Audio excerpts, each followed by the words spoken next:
Hello नमस्कार दोस्तों, देखिए आपके अपने स्मार्ट स्टडी चैनल में स्वागत है। ठीक है, देखिए आज हम शुरू करने वाले हैं अम्ल, क्षार और लवण। ठीक है, मतलब एसिड, बेस और साल्ट। ठीक है, तो हमने इससे पहले का वीडियो डाल दिया है रासायनिक अभिक्रिया। ठीक है, तो देखिए हम बिना देरी के इसकी शुरुआत करते हैं। तो हम सबसे पहले पढ़ेंगे अम्ल, फिर उसके बाद में क्षार पढ़ेंगे। ठीक है, तो इसमें देखिए अम्ल, देखिए अम्ल स्वाद में खट्टे होते हैं। अम्ल नीले लिटमस को लाल कर देते हैं। ठीक है, अम्लों का पीएच का मान 0 से 6.9 तक होता है।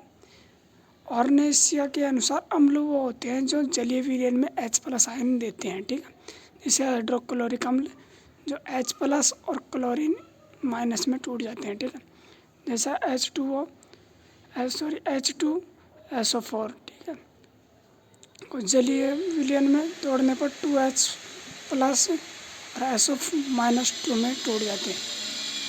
जैसे HNO3 का जलीय विलयन में H+ और NO3 में टूट जाते हैं। ऐसा ही है क्षार स्वाद में कड़वे होते हैं। क्षार लाल लिटमस को नीला कर देते हैं। क्षारों का पीएच का मान 7.1 से 14 तक होता है। ऑर्नेसिया के अनुसार क्षार वो होते हैं जो जलीय विलयन में OH इनवर्स मतलब हाइड्रोक्साइड आयन देते हैं। NaO जलीय विलयन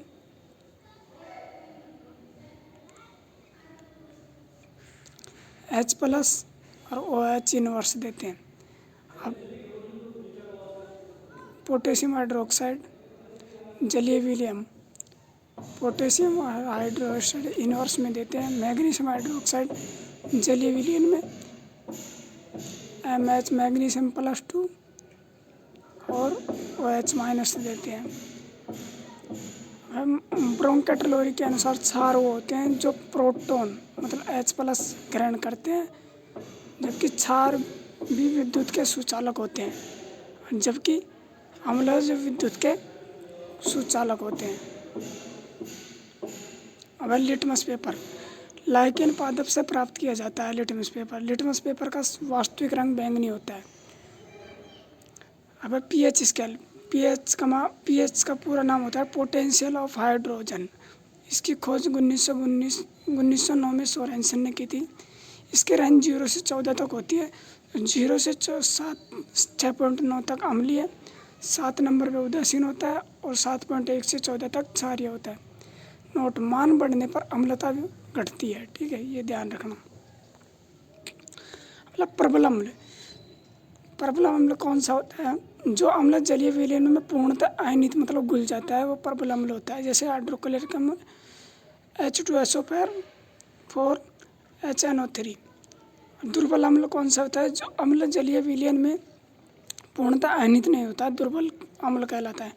जैसे CH3COOH मतलब एसिटिक अम्ल, H2CO3 मतलब कार्बोक्सिक अम्ल।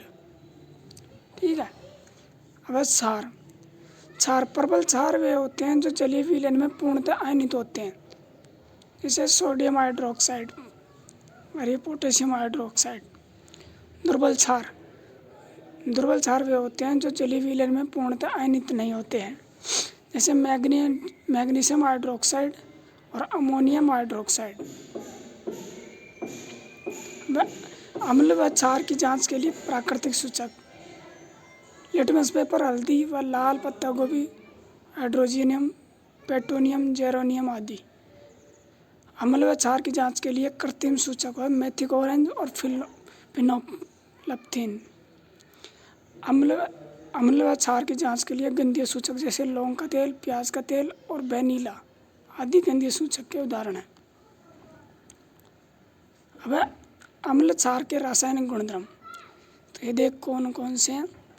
पहला है अम्ल और क्षार की धातु के साथ अभिक्रिया। अम्ल प्लस क्षार धातु, तो ये लवण प्लस हाइड्रोजन गैस बनाते हैं।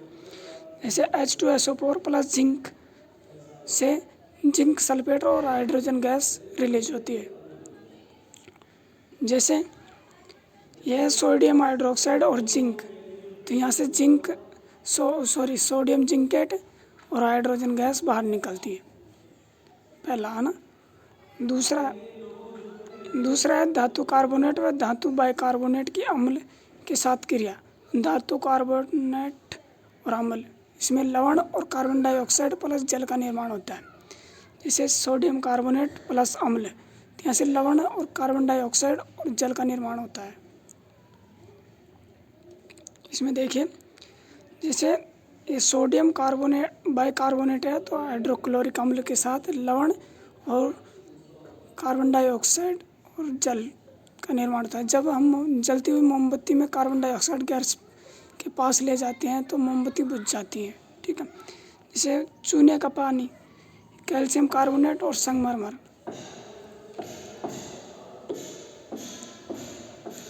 अम्ल व क्षार की अभिक्रिया। जब अम्ल की क्रिया क्षार के साथ कराई जाती है तो लवण व जल बनता है। इस क्रिया को उदासीकरण अभिक्रिया कहते हैं। ऐसे अम्ल प्लस क्षार मिलकर लवण और जल का निर्माण करते हैं। तो एक बार इसको थोड़ा जूम करना पड़ेगा।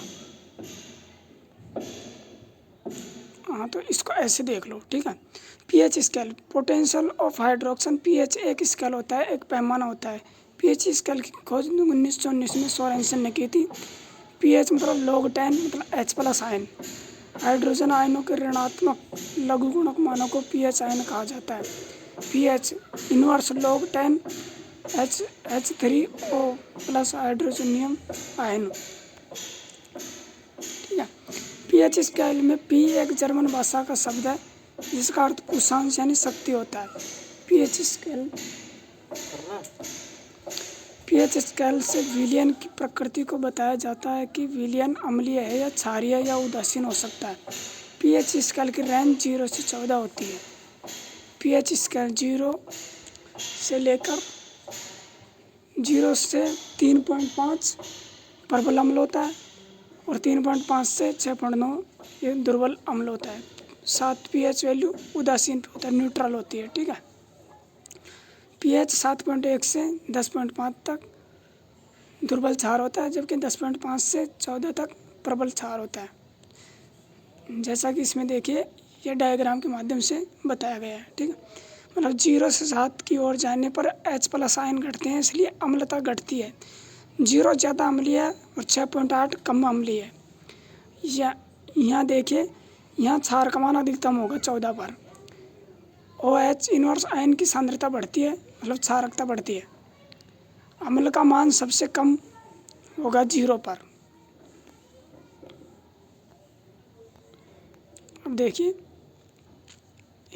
पदार्थ और उनकी पीएच वैल्यू, ठीक है। तो फटाफट देख लिया। देखिए, हमारा शरीर 7 से 7.8 तक की पीएच पर आस पर कार्य करता है, ठीक है। तो देखिए, पहला 1 मोल हाइड्रोक्लोरिक सांद्रता में 0 पीएच होता है। 1 मोल हाइड्रोक्लोरिक तनु में एक पीएच वैल्यू 1 होती है। जठर रस की पीएच वैल्यू 1.5 होती है। नींबू के रस की 2.4, शराब की 3 से 4 होती है। सिरका की पीएच वैल्यू 4 होती है। कॉफ़ी की 5 होती है, ठीक है। अब कोल्ड ड्रिंक की 5.5 पीएच वैल्यू होती है। अम्लीय वर्षा की 5.5 से कम होती है। यूरिन की 6 होती है। दूध की 6 से 6.5 पीएच वैल्यू होती है। लार के खाना खाने से पहले 6.8 होती है, जबकि खाना खाने के बाद 7.2 होती है। जब मुँह का पीएच का मान 5.5 से कम होता है तो दंत क्षय रोग प्रारंभ हो जाता है। अब अशुद्ध जल 7 पीएच वैल्यू होती है। रक्त का पीएच 7.4 होता है। अंडे का पीएच 7.7 होता है। दंत मंजन का 8 होता है। समुद्री पानी का 8.5 होता है। खाने का सोडे का 8.5 होता है। धावन सोडे का 9 होता है। मिल्क ऑफ मैग्नीशिया का 10 होता है। और सांद्र NaOH का 14 होता है। अब देखिए, अम्ल और उनके स्रोत देखिए। बेंजोइक अम्ल है जो घास, पत्ती तथा मूत्र में पाया जाता है। ग्लूटामिक अम्ल है जो गेहूं में पाया जाता है। टार्टरिक अम्ल है जो इमली, अंगूर, कच्चे आम में पाया जाता है। ऑक्जेलिक अम्ल टमाटर, पालक और सोरेलेट्री में पाया जाता है। साइट्रिक अम्ल संतरा और नींबू में पाया जाता है। फार्मिक अम्ल जिसे हम मेथनोइक अम्ल कहते हैं, लाल चींटी के डंक में पाया जाता है। और एसिटिक अम्ल है जो सिरका मतलब अचारों को खराब होने से बचाने के लिए एसिटिक अम्ल का प्रयोग किया जाता है। अब मैलिक अम्ल चाय में पाया जाता है। लैक्टिक अम्ल दूध व दही में पाया जाता है। एस्कॉर्बिक अम्ल आंवले में पाया जाता है। नेटल का डंक जो एक पौधा है उसमें मेथेनोइक अम्ल पाया जाता है। नोट: अम्ल एसिड शब्द की उत्पत्ति लैटिन भाषा के एसिडस से हुई है, जिसका तात्पर्य होता है खट्टा।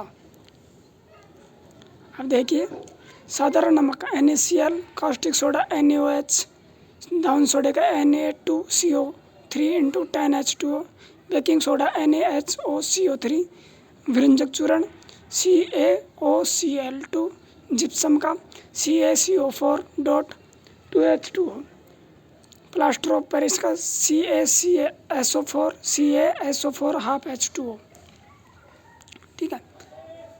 अब देखिए, इस सोडियम हाइड्रोक्साइड, विरंजक चूर्ण और बेकिंग सोडा, ऑर्गेनिक सोडा और प्लास्टर ऑफ पेरिस। ठीक है, इनको हम बारी बारी से पढ़ते हैं। ठीक है, तो देखिए, सोडियम हाइड्रोक्साइड, सोडियम क्लोराइड के जलीय विलयन में लवण से विद्युत धारा प्रवाहित करने पर यह वियोजन होकर सोडियम हाइड्रोक्साइड उत्पन्न करता है। इस प्रक्रिया को क्लोर क्षार प्रक्रिया कहते हैं। यहाँ से 100% एक क्वेश्चन बनता है। ठीक है, जैसे कि ये अभिक्रिया मैंने दिखा रखी है। ठीक है, जैसे इसमें देखिए, एनोड पर क्लोरीन गैस का उत्पादन होता है और कैथोड पर हाइड्रोजन गैस का। कैथोड के पास -NaOH विलयन बनता है। अब इसमें देखिए इसका उपयोग: क्लोरीन गैस, जल की स्वच्छता, स्विमिंग पूल, PVC, रोगाणुनाशक, CFC कीटनाशक, ईंधन, मार्गरी खाद के लिए अमोनिया, NaOH धातुओं से ग्रीस हटाने के लिए तथा अपमार्जक कागज बनाने के लिए, कृत्रिम फाइबर के लिए, साबुन के लिए क्लोरीन का उपयोग किया जाता है। ठीक है, अब विरंजक चूर्ण का शुष्क बुझा हुआ चूना पर क्लोरीन की क्रिया से विरंजन चूर्ण का निर्माण होता है। जैसे कि ये देखिए, मैंने अभिक्रिया दिखा रखी है। ठीक है, अब इसके उपयोग देखिए: पीने वाले जल को जीवाणु से मुक्त करने के लिए, वस्त्र उद्योग में सूती व लिनेन के विरंजन के लिए, रासायनिक उद्योगों में एक उपचायक के रूप में इसका प्रयोग करते हैं। अब है बेकिंग सोडा का प्रयोग। रासायनिक नाम होता है सोडियम हाइड्रोकार्बोनेट। यह एक दुर्बल असंक्षारक क्षारक है। खाना पकाते समय इसे गर्म करने पर निम्न अभिक्रिया होती है। इस पेज को छोड़ो। ठीक है, तो देखिए, आज हम इतना ही पढ़ते हैं। वीडियो अच्छी लगे तो वीडियो को लाइक करना, चैनल को सब्सक्राइब करना, अपने दोस्तों में शेयर करना। धन्यवाद।